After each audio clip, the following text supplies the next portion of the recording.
Primetime Sports with Scott Alexander is underwritten by Task Performance.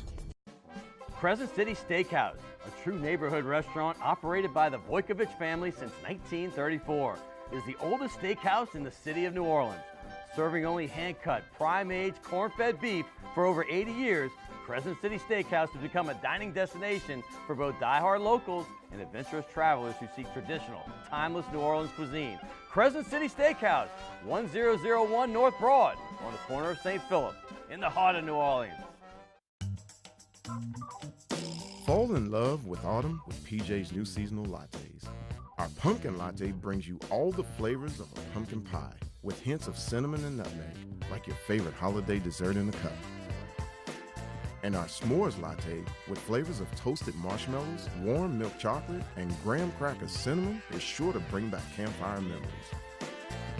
The PJ's Fall Seasonal Lattes, available at your local PJ's, only for a limited time. So here's the bottom line.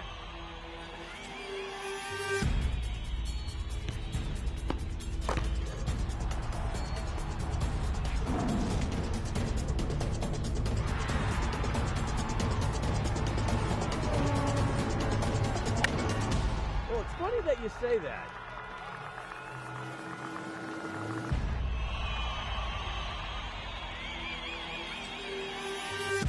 Let me tell you. Good evening, and welcome to Primetime Sports. Hey, I'm your host, Scott Alexander, and what a crazy weekend it was for the local teams in football. Hey, let's start with the most recent game, the one on Sunday, the one that drove everybody nuts. That's right, the New Orleans Saints and the Cleveland Browns. Well, they faced off, and let me preface this by saying before that, hey, I was supposed to work that game. I work every game in the booth with Zach Streif and, of course, Deuce McAllister, but I had a game at Penn State. I had some delays getting back. So by the time I got back, instead of getting in at 10, I got back at almost 3 o'clock. The Saints were down 12-3 in this game, and I'm thinking, what is going on with this New Orleans Saints team? Well, sure enough, they made a comeback. And it was a very pretty one to watch. I mean, listen, this game started off ugly. Like I said, they trailed 12-3. Even though Michael Thomas ended up with a couple touchdown passes, he did have a fumble in that game for the second straight week. The defense played a lot better than they did the first week, but this offense was not nearly as good. They weren't nearly as efficient. But the huge play of the game had to be Marcus Williams. He was the best player in training camp, and he came up giant. He was the guy that got the interception towards the end of the game and won it for the Saints. And when Drew Brees and Alvin Kamara and Michael Thomas, they had to come up big. They did so in the fourth quarter. Will Lutz hit the game-winning kick. But the real MVP for the Saints, and I hate to say this, was the Browns kicker, Zane Gonzalez. He missed 2 field goals in this game, 2 missed extra points, and people don't realize, at least they didn't before then, I think they do now, this poor kicker had a groin injury, and they still threw him out there, but I guess they felt they had no other choice. It's the life of a kicker. He was cut, probably cut right after the game, but they announced it the next day. This guy has the most field goals made in college football history when he was at Arizona State. Look at that. College football history, and he missed 4 big kicks in this game that would certainly have given them win. How about this one, though? The kicker with the second most kicks made in college football history, well, he was cut yesterday, too. Auburn's Daniel Carlson, who is a rookie, and he was fabulous with the Auburn Tigers. Well, he went as a 5th-round pick. Kickers don't always get drafted. It's kind of rare, actually. He was drafted by the Vikings in the 5th round. Well, he missed 3 field goals against the Packers. Remember that game on Sunday? They tied it 29-29. He had one to win it right at the end as well in overtime, and he was cut as well. So the 2 all-time leading kickers both cut in week 2 of the NFL season. The life of the kicker. Hey, by the way, speaking of Auburn, the LSU Tigers, that's where the good news comes in. They were picked to be 5th, not just in the SEC, but in the SEC West. And they were a 10.5-point underdog at Auburn this Saturday. They shocked everyone, as you know, everyone certainly outside Louisiana, by beating the quote-unquote other Tigers 22-21 on a clutch game-winning field goal listen, this guy Cole Tracy, who was picked up, he's 8 of 9 this year. He leads the SEC. He had the 54-yarder, which ties the longest ever in the Miami game. Well, he hit the biggest field goal of his life, a 42-yarder to win at Auburn. And don't forget, this guy, Cole Tracy, if he had been on this team last year, no offense to the kickers last year, but the Tigers would have easily been 11-2 and not 9-4, and all the silly discussion of winning only 6 or 7 games this year would most likely be non-existent. By the way, LSU, they were picked 5th in the SEC West.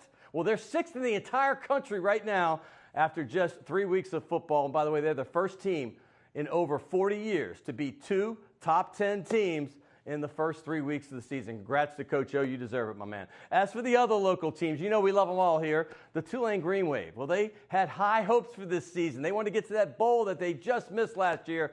Well, they went to UAB for a key game over there. And I got to tell you what, it was a tough loss. This game was tied at 24.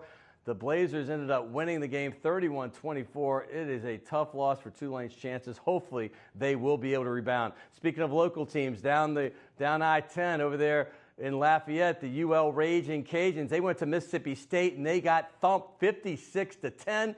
Hey, LSU got thumped by the same team last year, so you know it's possible. Quarterback Nick Fitzgerald, who puts up big numbers every single game, he did it again against the Raging Cajuns, and he will be in Tiger Stadium in a couple weeks in the SEC. Speaking of SEC, Alabama became the first team ever to score at least 50 points in their first 3 games. This time it was a 62-7 whitewash of Ole Miss in Oxford. It was ugly. Hey, as far as the NFL goes, how about the Falcons, the Saints' next opponent? Well, they edged the Panthers 31-24. Matt Ryan looked like the Matt Ryan that won the MVP again. He looked good, but the Tampa Bay Bucks are certainly the story right now in the NFC South. They beat the Saints last week, and they just beat the Super Bowl champs handily. Don't be confused by that 27-21 score. They were dominant in this game. Jacksonville Jaguars, I got to give props to them. They made a huge statement. They got to the AFC Championship game last year against the Patriots.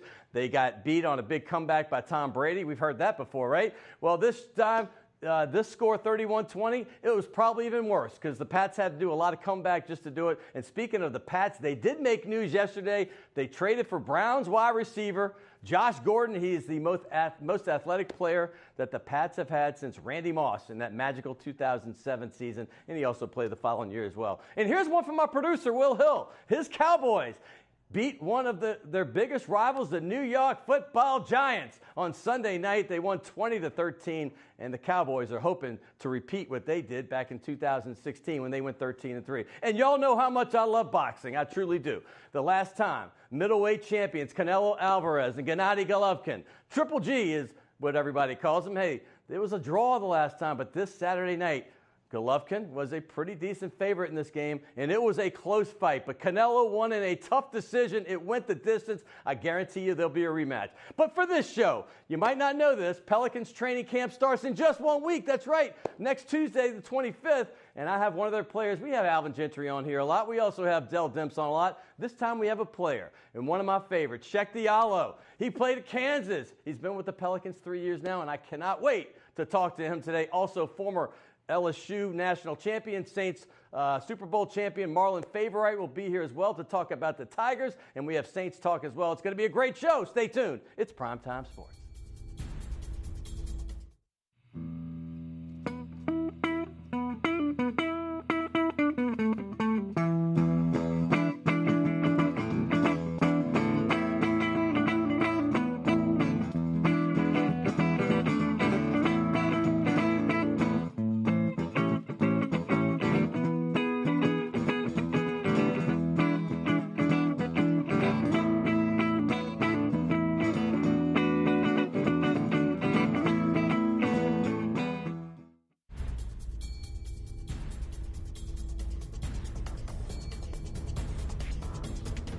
Hey, welcome back to Primetime Sports. Hey, I told you I have a great show today. We're going to talk Saints, of course. We're going to talk LSU. But first, you know I'm a basketball guy. I love the NBA. And we have a special guest today. Dell Demps has been on the show a lot, like I said in the open. So has Alvin Gentry.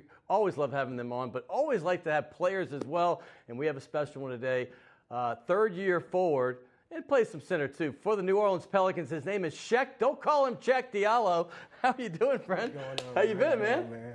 First of all, I want the people to know a little bit about you because I think you know, I know you're from Mali, but when people hear Mali, tell people where that is and how you came to the United States. It's a little bit different, you know, if you take a look at the map, you know, Mali is in West Africa. Right. So I wasn't born in a city, so basically like it's a small town, its name is Kai.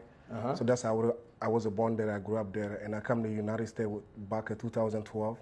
Were you playing hoops in Mali, or were you? I know there's a lot of soccer going on in Africa. A little bit, not really, because I started playing basketball in 2010. Wow. Okay. Yeah. So all my life I was playing soccer. So that's like a #1 sport in the back home. I'm curious, what position in soccer? I used to play goalie or defense. I was going to say, because Akeem was a great goalie, and I always said this, Rajon Rondo might have been the best goalie of all time if he had picked soccer. With his hands and his mobility. Crazy hands. How crazy would that be? Yeah. So you came here, you went to high school here, and then you chose Kansas, which obviously is an elite program, and I know they loved you there because I've done a lot of Kansas games. Talk about that experience and what that meant.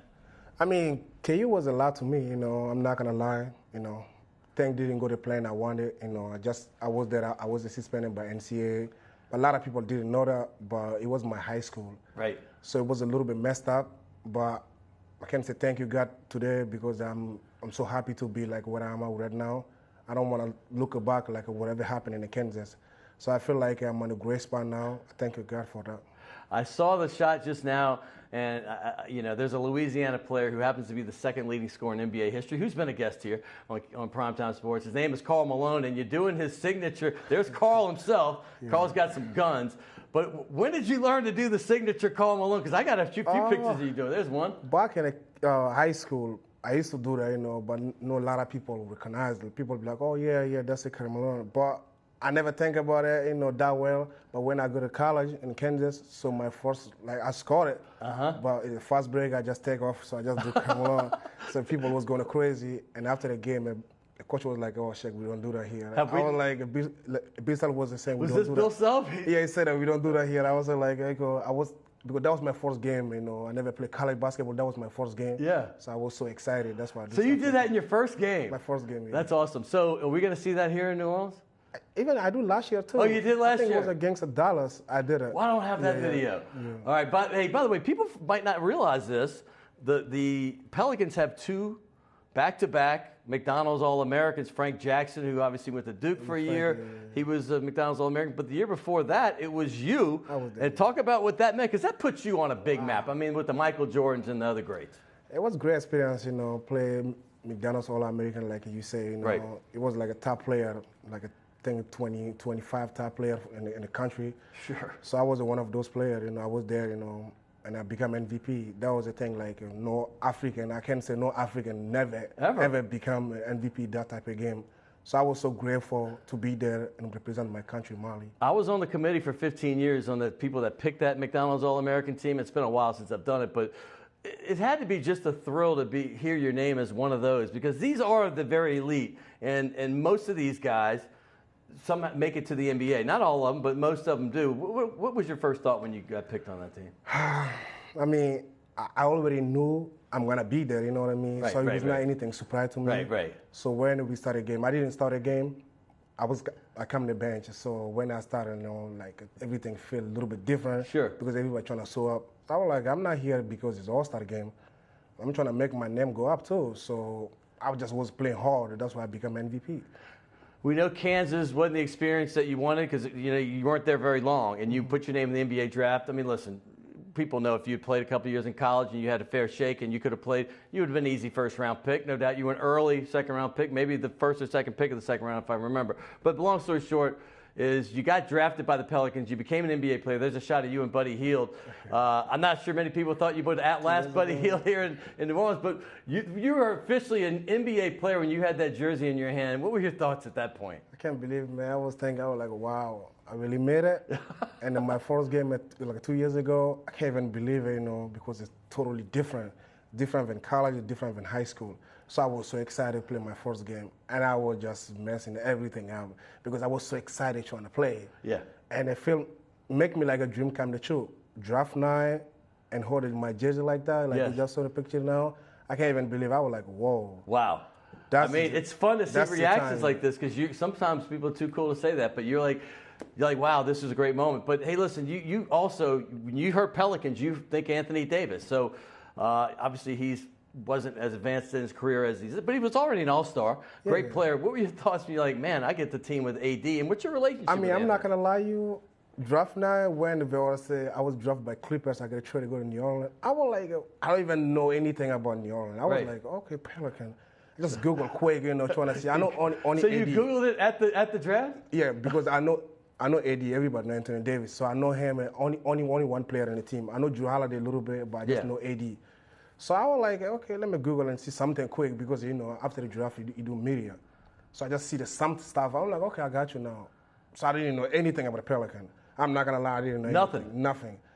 So we hope you know something now. Oh, of course now I do because I'm here. I'm going to my 2 years now, so of course I do. Yeah. What's your relationship with him? Because I watch a lot of times stuff that people aren't watching, and timeouts, and him talking to you sometimes. What is your relationship professionally with him? Oh, I mean, AD is a great model, man. He's really, he's one of those players, and like really, you have to look up to him. AD, I just trying to model my game like after him, because he's a really good player. So. In the practice, I got him. In the game, I got him. You know what I mean? So I'm trying to model my game after him. Way you play, I really like it. I love it. That's why he's always telling me that's what you gotta do, Cheick. That's what you gotta be to be professional. You don't want to be, don't be too cool in the practice. Don't be too cool in the game. Everything you do, you gotta go hard. If you're trying to make it, that's what you gotta do. What a great role model, and not just on the court, because I noticed a lot of similarities of you two off the court. Both great guys in the community. Guys that care about others. Do you see that on this team a lot?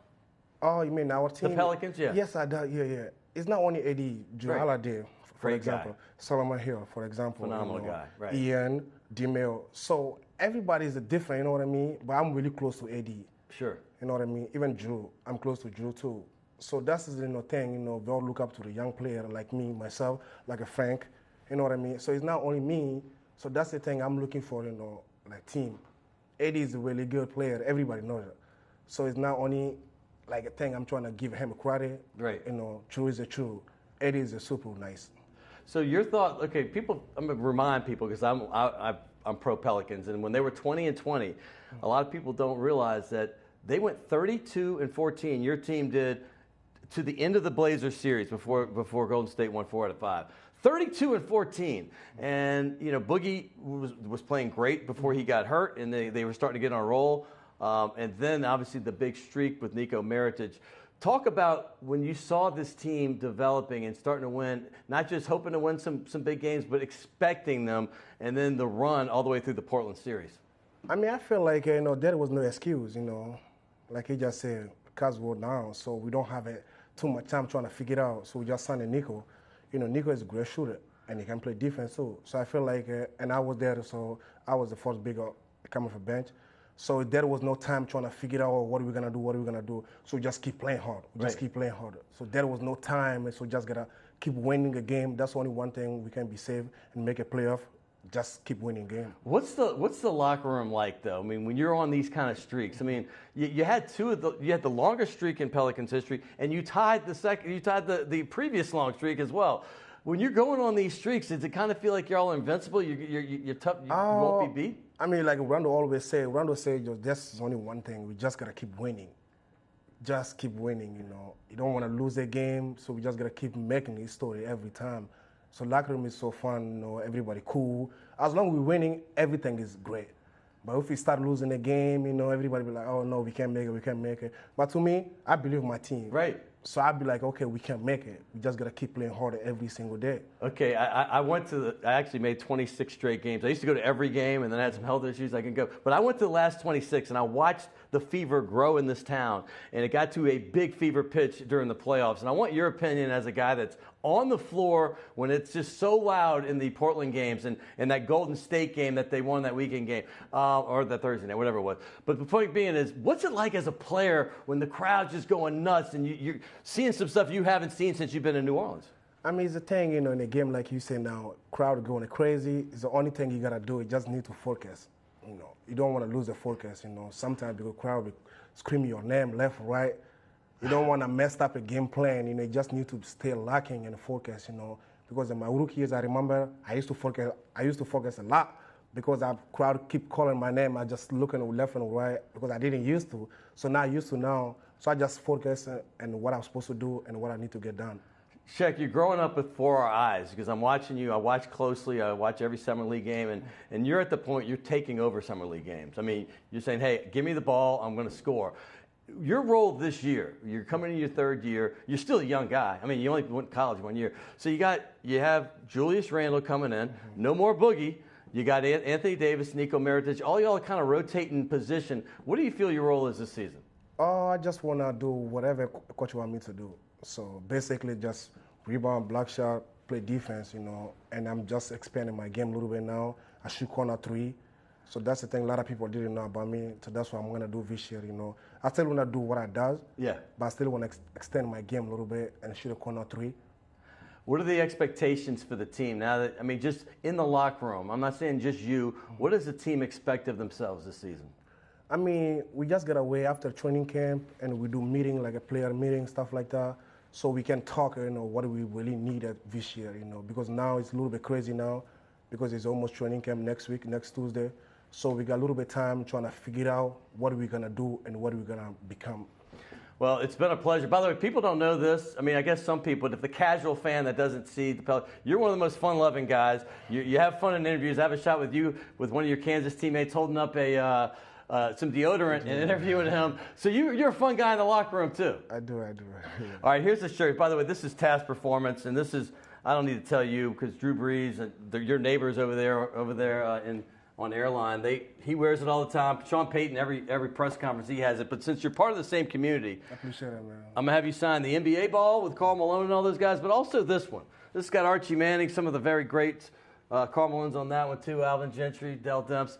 Give us one right under Alvin. I do appreciate you coming on, and I look forward to following your career, and hopefully it's a long one here in New Orleans. I really appreciate that. Hey, everyone.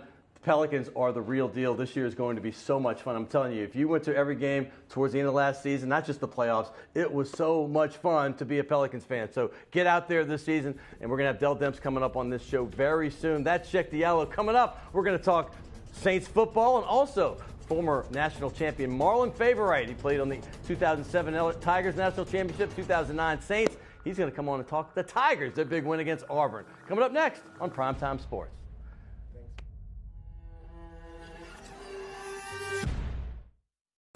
Primetime Sports with Scott Alexander is underwritten by Task Performance. The owners of the Delachaise Wine Bar on St. Charles Avenue have opened up their newest creation uptown on Maple Street called Chez Delachaise, a new local wine bistro featuring a larger menu of small and large plates, a brighter atmosphere, and full table service. Additionally, patrons can enjoy a large patio out front as well as an extensive wine list offering selections from around the world. It's Chez Delachaise, 7708 Maple Street between Carrollton and Broadway. Rock and roll will never die. It's old New Orleans, my oh my. Come on, baby, let's go rock and roll at the city lane. All night, let's roll, let's rock and roll. Baby, do the rock and roll. At Mid-City Lane's the home of rock and roll.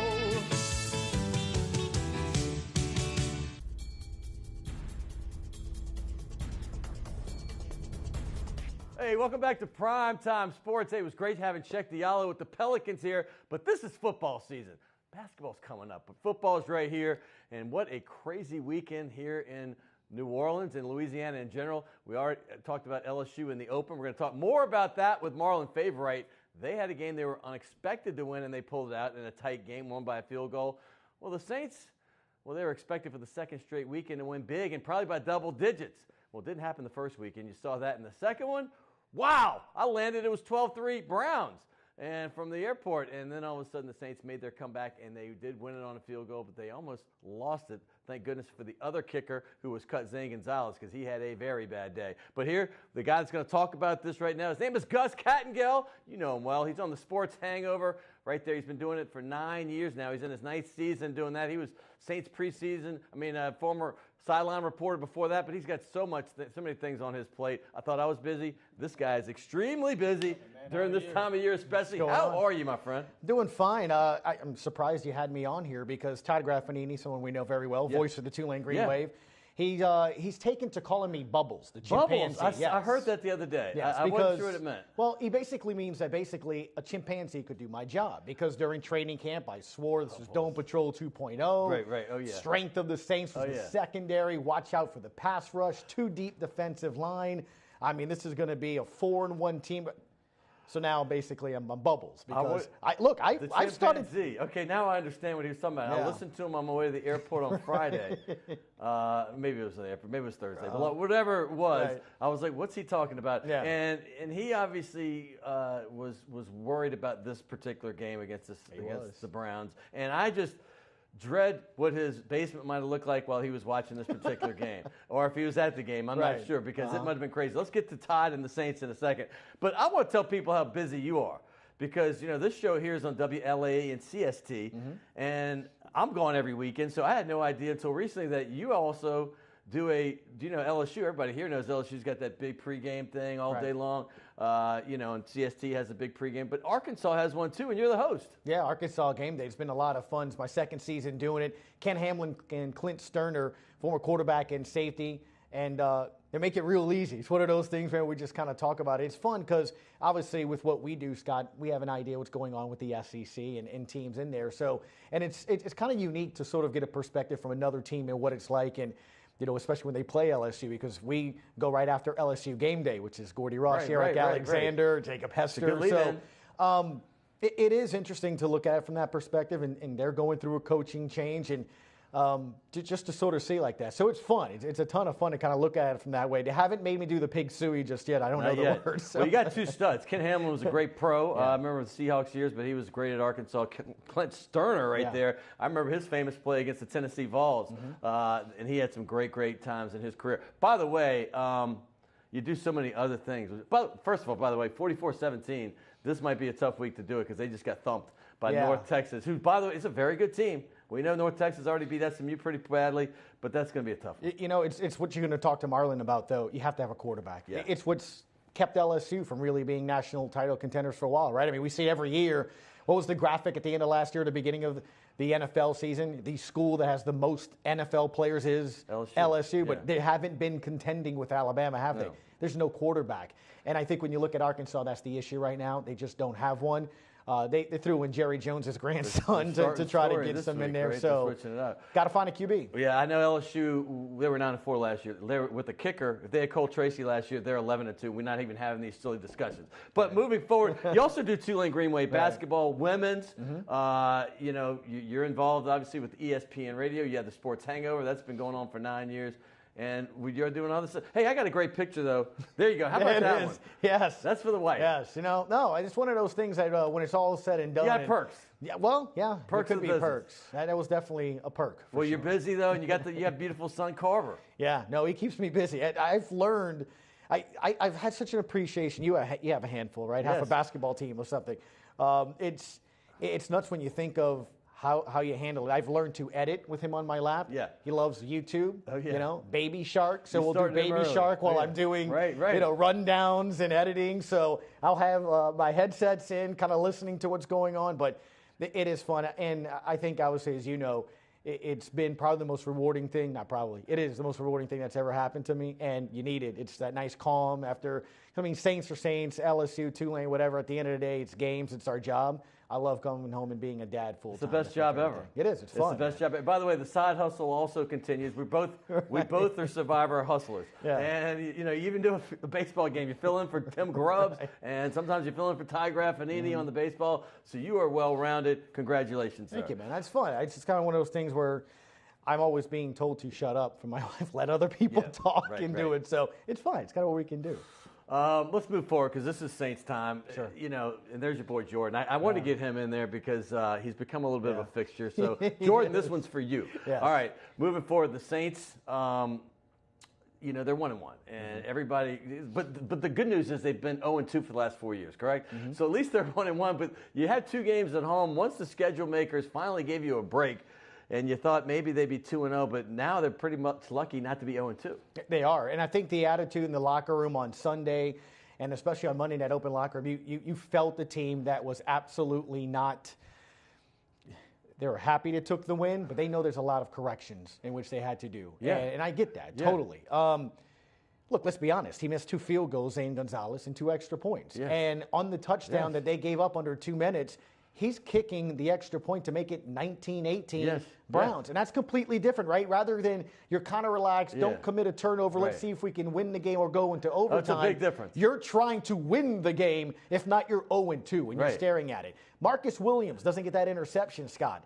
It becomes more of a prayer. You in the dome, it was quiet, and, Yeah. and people had this trepidation feeling, and just what's going on? What's the issue here? Can we all be that wrong again? I'm having flashbacks of the first year at the Greenbrier, where all of us said they were a Yeah. Super Bowl team, and Yeah. it just Yeah. never clicked. But you try to explain it. Scott, is it maybe? I go with bad memories or something, right? Dirk Cutter. If you remember the hard slap chest that Sean Payton gave him, Oh, yeah, maybe yeah. he didn't forget it. He was ready. They outcoached him, out game plan, I thought, the Saints in week 1. And you know what? The last time Greg Williams was in a dome, do you remember Sean Payton? Fist pumping, jumping to banana. Oh, yeah, He yeah. needed rehab Yeah, probably the next day because he celebrated so much in a game against the Rams. Remember, that was Brandon Cook's closed mouths Oh, I don't get remember. fed. Yeah, yeah. So I don't think he forgot that Closed either. mouths don't get And I don't know if that's a sign of things to come. You've seen the defense play better, but that's the Browns offense. It's not Matt Ryan and the Falcons, so that's concerning. You gave up some big plays there late and key. The offense, we saw them hum against Tampa, but what was the issue? Week 2, I'm going to give it to Greg Williams, knowing you a bit. So I'm not panicked, but I am concerned. All right, well, that leads me to my next question then, because after the 2013 season, when Peyton came back from Bounty Gate, I didn't think they had as good a year as they had last year. They had a different feeling. This year, I didn't come off that year thinking Super Bowl. Right. This year, you kind of had a better feeling. You seem to improve the defense. Do you see any similarities where they may fall back into a 500-type season, or can this team come back? Because this is a tough game in Week 3 at Atlanta. Obviously, they have a couple pieces missing, but what are your thoughts going into this game and how it affects the rest of the season? Yeah, I think it's key. I thought going into the season, Scott, for sure, I thought this was going to be the first real test for the team, right? I thought, hey, look, you're a little better than Tampa. It's at home. So did the odds makers, by the way. And plus, the thing is, Scott, you've heard all offseason the importance of starting out fast. There's no way you're losing again. You haven't won since 2013. Vaccaro's rookie year, right? He had the tip in the end zone that was picked up. Really no way they're losing. Yeah, right. And they came out flat. How does that happen on defense? Doesn't make any sense. So you're there. And then here comes Cleveland, who I thought was about a 5-6 win team. When you keep picking first and second overall for years, you're bound to have some talent. Yeah. So if you're not ready on Sunday, or whatever it is that you play now, Thursday or Monday, you have to be ready. And I think you saw that, on Sunday. But look, I know Deion Jones being out is huge. Can you believe that guy has 4 interceptions in 4 meetings against Drew Brees? He has 7 interceptions as a linebacker He has a pick six in 2 years. 90-something yards. Yeah, no, it's incredible. He has the biggest interception of the year last year in the end zone. Yeah, Neal being out of safety hurts as well. You like to say, Freeman's out, but Coleman had 100-plus yards rushing a week ago. It's going to be a tough test. It's always a tough test there. It's going to be one of those games that's going to be close. But, look, from here on out, until you start playing consistent football, which is what Breeze referred to Sunday after the game, they're all tough. I mean, we're back at that point. Everyone patted everyone on the back. They put them in the Super Bowl. You're going to be playing for the number 1 seed. Well, you know what? Through 2 weeks, you're playing for a win. That's where you are right now. You're playing for a win. So until you can show me consistently that the offense can move the ball, run the football, can you show me consistently you can pressure the quarterback, make tackles, don't give up big pass plays, which was an issue 2 years ago, not so much last year, then all of a sudden, we walk into every week going, can they win? As opposed to, hey, what's the record going into the bye week? Big difference. There is a big difference. And by the way, I'm half glass full, so I'm going to go with some bright spots. Sure. Alvin Kamara, no let up. Absolutely. Michael Thomas, no let up, and Drew Brees. Talk about what these 3 mean to this team. They're incredible. It's great. I kept saying during the offseason, this team has a tremendous foundation to be in a championship window for the next 3 to 5 years. You do have a lot of young players on defense. On offense, those 2 guys in particular. Think of this. Michael Thomas, the last 2 games, double-digit receptions, set the franchise record in week 1. 28 catches in 2 weeks. Alvin Kamara had 3 touchdowns 2 weeks ago. They're great. And I thought they wouldn't miss Mark Ingram nearly as much because I thought Traquan Smith, you were at training camp, I saw you there. It's like Traquan Smith was the second best receiver at camp, right? No doubt. He has 1 catch in 2 games. So again, it's something that we've always talked about with Sean Payton. Is he overthinking it? Why is Boston Scott and Jonathan Williams not a part of it? Why go get Gillespie? What's up with the run game? I think in week 1, you take the passing, what they had. I mean, they couldn't be stopped. So I'm not complaining they didn't run the football in week 1. That wasn't the issue. Right? If they're up 24-13, 24-20, rather than down 31-24 in the first half, they run for 100 yards in the second half because they'll bleed the clock and shorten the game. Last week, Max Unger in the O-line was getting blown up. Kamara was having to elude 3 Browns in the backfield. So I don't know. It's troubling, yet I'm not ready to say the panic just yet. I think Sean needs to not overthink it. Traquan Smith can run routes. You know, I keep hearing, well, they're not ready yet. The alignment issue. They're behind at snaps. Do you get those snaps in practice and then prove it on the field? Or, you know, I'm thinking of Austin Carr's seam route there. Meredith is twice his size. Can he get that touchdown? You know, they wound up selling for a field goal. He was there. Meredith, obviously. Wasn't he inactive this past week? Second straight week. I can't help you wearing a sweatshirt and a hoodie. You know, Right. I just, again, it's not a coaching thing. You know better than me, right? I mean, you've been around coaches all your life. Find 3 to 5 plays that can help you on that. You know, I mean, for guys like Cheick Diallo, you know, when he was first here at the Pels, people wanted him to get up there and go do that. Hey, find some minutes for him. If it's just rebounding, go out there and rebound for a few minutes. Find something that player can do to help you.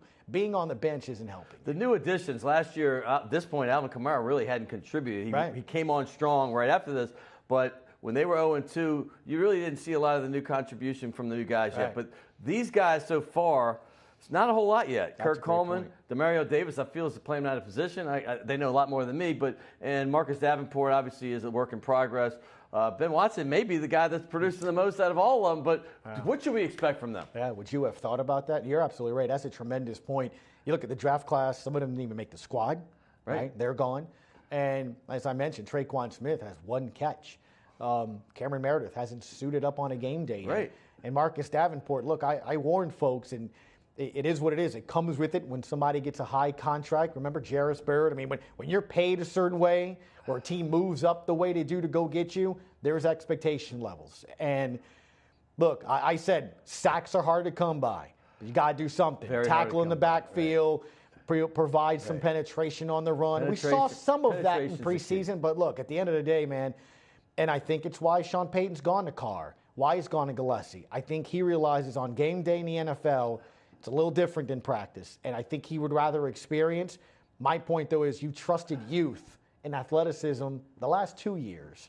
Why aren't you doing it this year? It's interesting. Kirk Coleman and Demario Davis. Can we expect more? Well, Demario Davis, I thought, had a pretty decent game against the Browns. For sure. Yeah, definitely. I think he brings that added leadership to it. You mentioned out of position in a lot of things. I thought in game 1, the fact that you went through 3 to 4 middle linebackers in a game is absurd. I've never heard of that before. Kurt Roberts has not even played a snap yet. I'm confused. And he always makes plays in my mind. I can't even tell you the amount of people last week called the show and literally started off with, why is Craig Robertson not playing? Whether it's the hustle, whether it's the playmaking, whether it's the knowledge. Sean Payton trusted him the last several years and going and giving him snaps and doing that. And to not have any snaps in the first 2 games, I think throw him in there, man. He knows what this rivalry is all about. I think you need as much dog, remember that bite he had in training camp, as you're going to need this Sunday. Look, you need to get this win. You need to get this win. I know we have grown up to hate the Falcons, but they're a pretty good football team. They are. How do you see this going? I love Falcon Hate Week, though, right? Yeah. Look, it's tough. It's one of those games where on Monday, it's a nervous pace, right? You start going up and down and looking at the matchups. I think the Saints will score offensively. I think they can do that. I think defensively it's going to be the key. If Matt Ryan, who rushed for 2 touchdowns last week and threw for 2 touchdowns. Look, they got Calvin Ridley involved. Julio Jones has never beaten his team. Right. In terms of, at the end of the game, do you go, Julio killed us? He helps. Absolutely helps. You got to control Coleman in the run game to me. Yeah. If the Falcons can run the football, they'll beat the Saints. I think it's that simple. Is Devontae Freeman back? I mean, no, it's Coleman. I don't know. Freeman right now has a knee injury, so is he ready for this one or not? I don't know. But again, Coleman rushed for 107 yards. Yeah, he was pretty good. So Got to stop him. All right, Gus, man, this is a new addition since the last time you went. You're the guy, by the way, that turned me on to Task originally 6 years ago, literally, and I have not taken it off my body, and now I let my guests have some too. This is a beautiful color for you. You are like you're a spokesman for them. I mean, you love Task Performance. You know how it is, man. When it's summer and it's heat and everything, it's the best thing for you, man. And go bring your wife for a little starter. Have a couple glasses of wine. Will. Appreciate Always you. a pleasure, man. Thank you so much. Always great to see you. Gus Kattengell. When I first came back to New Orleans in the media, I spent for my first 4 months with Gus. Hey, by the way, we're going to switch gears to LSU football. A little happier topic right now down here in the Bayou. Marlon Favorite, a member of that 2007 national championship team, is coming up next right here on Primetime Sports.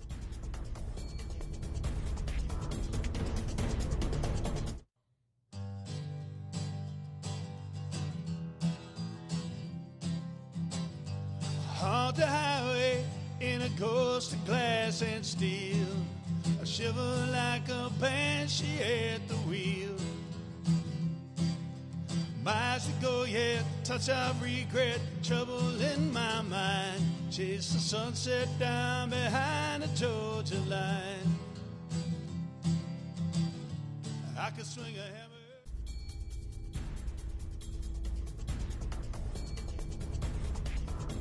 Hey, welcome back to Primetime Sports, and I don't want to say I'm saving the best for last, but what the LSU Tigers did this weekend, I'm saving the best for last, and I've got none other than one of my favorite guys here in New Orleans.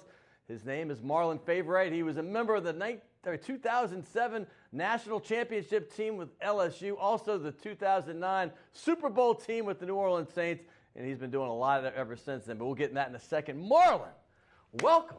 Man, good to see you, Thanks for having me again, man. Everything going well? Pleasure. Everything's going well, man. Definitely. Well, let's take people back because you obviously have the Super Bowl ring, you got the national championship ring, but and you see these great pictures. You playing with LSU, you were a dog on that team. I mean, you kind of came in with the 2003 team, but you were redshirting that year. Well, I came in the 2004 team, so that was my senior year. Right after they had won, right? Mm-hmm. And so you won in 2007. But here, your biggest time, your biggest moment of your career. Was back in 2014, right? That's when you and I were together on Cox 4 Game of the Week, the high school Game of the Week. We were having some fun. There's our girl, Haley Asaro, right there. And I think we have one shot in the booth. There we go. That was your first time in the media, and now you're in there for good. Man, it was my first time. Dabbed that one off again. And it couldn't have been better without you, man. I can't lie to you. To have a seasoned veteran next to me my first time helped out a lot. It really did. Seasoned's a good way to just put old. Seasoned, I like that. He's seasoned. He's got some French fries he needs to season up. By the way, also tell people what you're doing right now. You got your great podcast, Inside the Trenches, and you're still doing that LSU stuff on the weekends. Correct. So you have Inside the Trenches. That's we record every week. They can check that out on iTunes. They can download it. Yeah. LSU Sports Network has been amazing. It's my second year doing the LSU Sports Network. And we have something new with ESPN. We have Prep Weekly. So pretty busy, man. Started off with you, just one thing, and now it's just rolling. Look at you. You're everywhere. That's LSU Sports Radio Network, correct? And then you're doing the thing with ESPN. There's Inside the Trenches. All you got to do is go to the podcast thing, put Marlon Favorite. It's like favorite or Inside the Trenches, and you can get a big fave, whatever you want to do. And also the high school stuff. I know you've always loved the high school sports. We called high school games on television. And now you have something with ESPN radio. You're doing that on Wednesdays as well. Yes, that's every Wednesday between 6 and 8. Myself and Casey Jessclair, we just do Prep Weekly, man. We round up all the games around the area and we talk about them. And it's exciting. I love high school football. Covering the pros and covering the Saints is fun.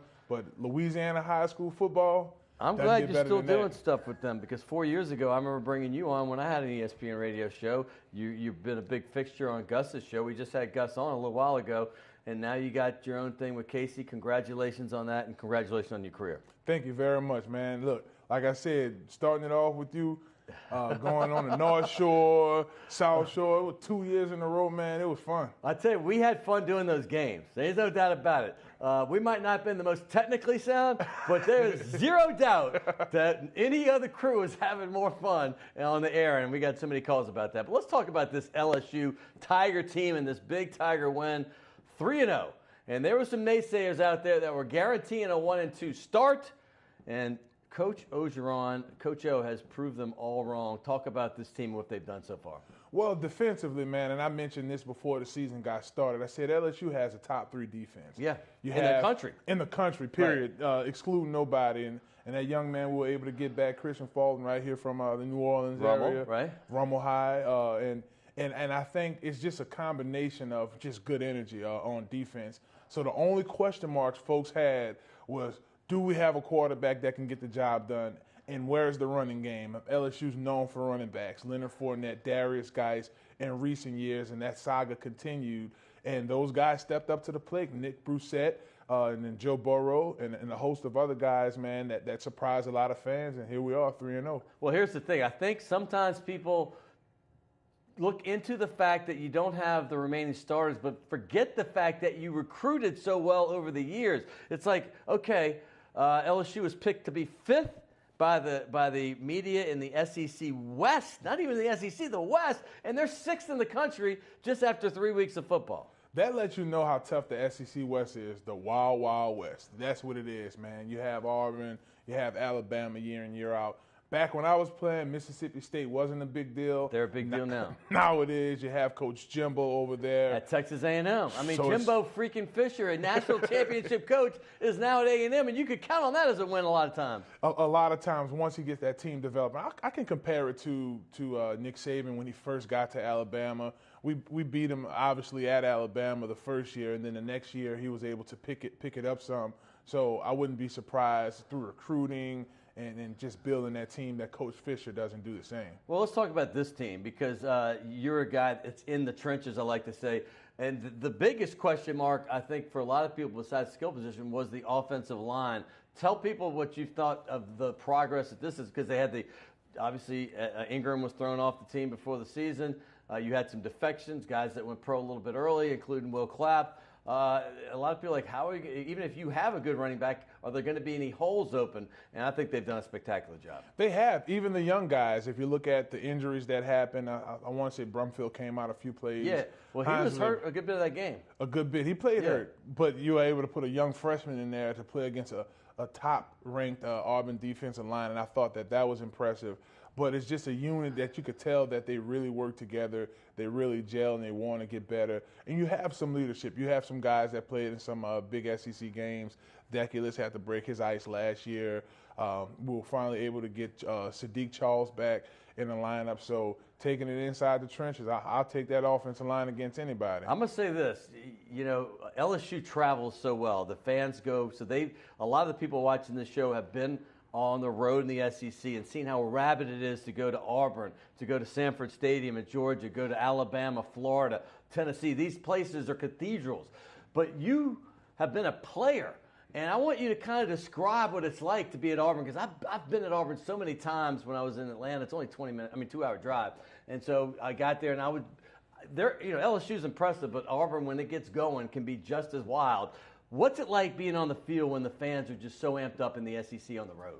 Well, the biggest thing, man, when we go to Auburn, it's usually really hot. So you have the heat. September game, and the fans are just in your ear, and they're talking, and they're trying to. It is a home field advantage is real. So when we go on the road, Coach would always tell us, hey, guys, just focus, try to tune some of that stuff out. Going to Florida is tough because the fans are literally, like, right there next to you. Yeah. So and they're not nice. Not nice at all. They're all wearing jean shorts, and, they're very rude. They're jean shorts and rude, Jorts. right? You catch them, they're yelling, they've been drinking probably since Thursday night, and then they just try to crash on them. But that Auburn environment is very hostile. People say our environment when they come to LSU, our fans. Well, you were a freshman then, and to me, the biggest robbery. By the way, LSU has won 9 of the last 12. I've been tweeting about this. I'm like, why is it a surprise when we beat Auburn? Everybody's like, oh, they've only won 2 since 1980 at Auburn. I'm like, stop the noise. They're 3-3 the last 6 games in Jordan-Hare Stadium. Right. 6-0 in Tiger Stadium. It's not. I think this is a trend. I think it should be more of a surprise when Auburn beats LSU. I'm sorry. And I think so, too. And I think what happens is folks get all caught up in Auburn beating Alabama. You know, being able to go and handle business with Coach Saban. And we haven't been successful lately against Alabama lately. I think I might have lost to Alabama like once in my time at LSU, Right. No, so it's a new trend. They won 5 in a row. People forget LSU beat Alabama 5 in a row. I'm sorry, it did happen. And since 1982, they're 19-19. Okay, it's not like Alabama's been dominating. 9-9 since the 2000s started. So it's been fairly even. Well, Scott, it's a microwave Just era. lately, though, it's been bad. Yeah, it's a microwave era. People want to know, what have you done for me lately? It hadn't been much. And it hasn't been much. Alabama's just beaten LSU's butt pretty consistently. I feel like this is the year, though. If it's in a year, I think this is the year. Why would that be the case? They've only scored over 50 points every game. Alabama, let's be honest, has scored 50 points in the first 3 games. That's the first time in the history of college football. Yeah, I mean, they're a big-time team, but they come here, baby. Hello, somebody. Yeah. They have to come on and down LSU here. has been very close in their games most of the time. Yeah, especially this is what? The ones in Tiger Stadium. 2 years ago when they came down, that one was close. We had Jamal Adams on that team, and they just always had Leonard Fournette's number. So I think now that we have a multi-O, it'll be pretty hard to kind of gauge what we're going to do. As you saw Wildcat the other night against Auburn. You saw different looks in that defense. So that's the biggest thing. All right, everybody sees Georgia coming up. You see Alabama coming up, and those are games that are expected to be going in the other team's favor. But you get them both in Tiger Stadium, right? So, but it's the other ones that kind of worry me a little bit. Should they? The Floridas, the Texas A&Ms. Arkansas can't be worse than they are right now. They got to get better. And Ole Miss's offense, I know what Alabama did to them, but they're capable of putting 70 up. I don't think they can do it against LSU, but any of these games, do you see possible stumbling blocks? A sneaky game is against Mississippi State. Oh, that's a tough game. That's going to be a tough game, and I think Florida could potentially be a sneaky one because we have to go out there. I think this is the last of the 3 years. So I don't want LSU to be too much on a high horse or get content of where they're at right now. Just like Coach Ed Ogeron said, just to continue to get the guys to get better and better as the season progresses. Well, listen, Alabama beat LSU, but it was a manageable game. They lost heartbreakers to Notre Dame in the bowl and to Troy. And with Cole Tracy, those are easy wins. So you're probably 11-2. But the team that handled them last year was Mississippi State. And they have an experienced quarterback in Nick Fitzgerald who's putting up some record numbers when he plays. I mean, it seems like every game he's getting 4 passing and 3 rushing. I mean, it's like he's putting up video game numbers. Yeah, now, scary person on that team, he isn't playing much, is Keaton Thompson. Yeah, he's the backup. Definitely worried about him in the future. But for right now, I think last year when LSU played Mississippi State, we didn't have as much rotation on the defensive line. Christian Lockhart and Greg Gilmore and those guys were gassed. They didn't have any rotation at that time. As you notice, by the time we got to Auburn game last year, LSU had more rotation up front. And I think that's the most important thing.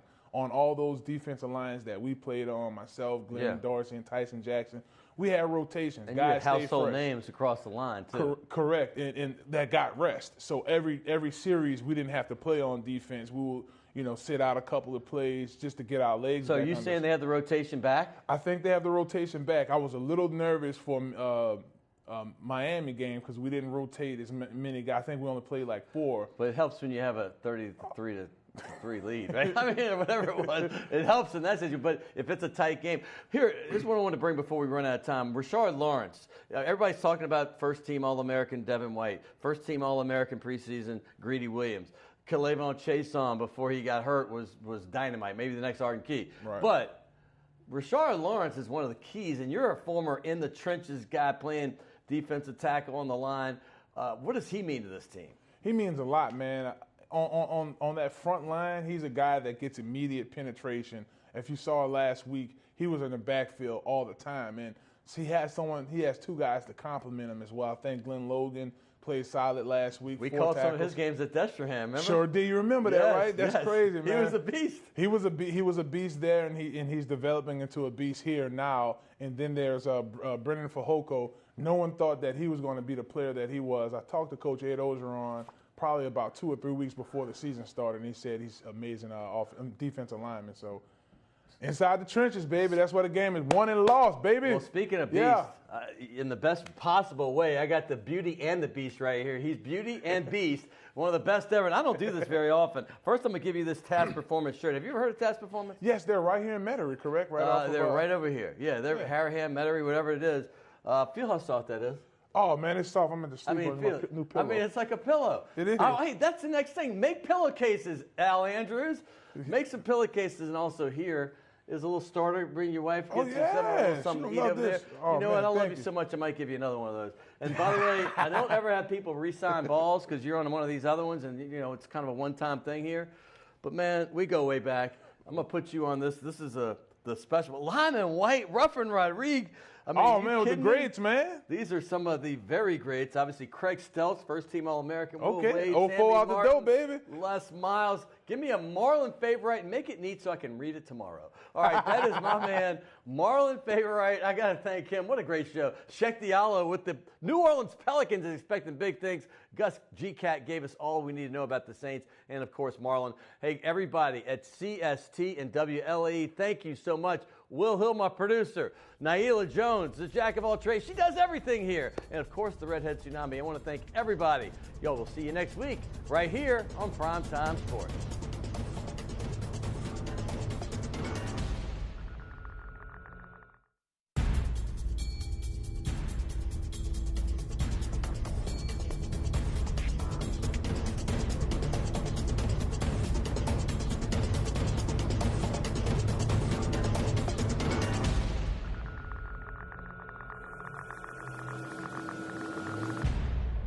Well, we officially open our 41st season